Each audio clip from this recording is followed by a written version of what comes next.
Attorney, ang gwapo mo pala sa personal. Bakit sa TV hindi? Sabi ko, baka sira ang TV nyo. Sabi po sa John 8:32, the truth shall set you free. Tama? Bakit po kaya yung mga nagsasabi ng totoo ngayon ang siyang kinukulong? Nagsinungaling po kaya ang banal na sulat? Bakit po kaya yung mga nagsasabi ng totoo na mga vlogger kinukulong? Bakit po kaya si PRRD na sinabi niya ang katotohanan tungkol sa totoong katayuan ng Pilipinas nakukulong? The truth hurts. Kasi po, hindi naman po sinabi ng Biblia na the truth shall set you free agad-agad. The challenge, I think, sa akin pong mga kapatid, ang challenge po ay ang ipaglaban natin ang katotohanan. Ano po ba ang katotohanan? Number 1, 32 million po ang bumoto kay Bibi Sara. Yun po ay totoo. Ano po ba ang katotohanan? Na si PRRD ang pinakamagaling na presidente ng Pilipinas. Yan ang totoo. Alam niyo po, sabi nila, wag daw gawing political yung mga sinasabi ngayon. Dahil ito ay worship. Ang sabi ko naman po, salamat na hindi dapat politikal.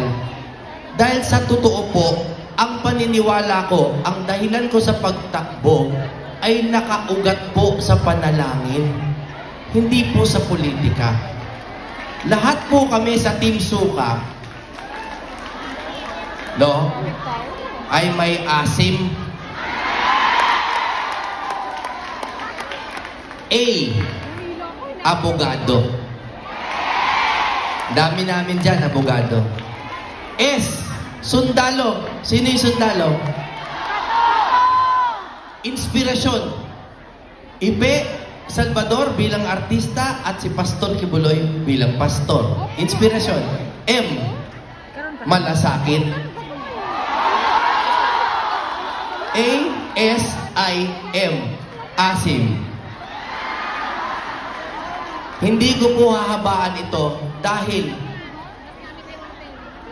ako po, bagamat naging abogado, alam ko gusto niyong kumanta na lang ako. Tama po ang sinabi ni Vice President Sara na aking mahal na mahal. Tama po, huwag niyo po iboto yung mga tao na pakanta-kanta lang. Tama po yun. Tama po yun. Pero pwede niyo pong iboto, yung mga taong kumakanta pero nag-abogado.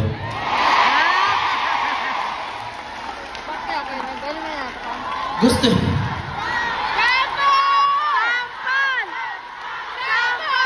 Sige po. Alam niyo po, ang buong buhay ko po, bago ako kumanta, ang buong buhay ko po ay audition. Nung grade 6 po ako, wala po akong kilala sa showbiz. Hindi po ako showbiz royalty. Ako po mag-isa. Ang pangalang Bondok, hindi po ako kapamilya ng mga sikat na Bondok. Kami po ay burol lang. Nung grade 6 ako, nagkaroon ng audition. Sabi ko, kaya ko kayang pumasa dyan. Wala naman akong kilala. Pagka-audition ko, naging lead role na agad ako dun sa entablado. Dahil doon, nabully tuloy ako ng mga mas matatanda sa akin. Pero naging bida po ako. Tapos, nung ako po ay singer na, nag-audition po ako sa isang network. Kaso nagsara na eh. Wala naman akong kinalaman doon. Pero, may mabubuti pong tao doon na tinanggap din ako dahil nakita po naman nila yung aking talento. Nung pumasok naman ako sa politika, ang audition ko, napakahaba. 6 na taon sa public service, tsaka pag-aaral ng batas. Napakahaba namang audition nito, sabi ko. Pero ngayon po, na napili ninyo ako, kayo po ang pumili sa akin na maging isa sa mga kandidato dito. Sana po ipagdasal ninyo at sana tanggapin ninyo ako sa audition na to. Okay. Meron ho akong hinanda na isang medley. Maiksi lang po ito, mga awitin. Pwede ba natin i-play yung -1 o pwede ba yon?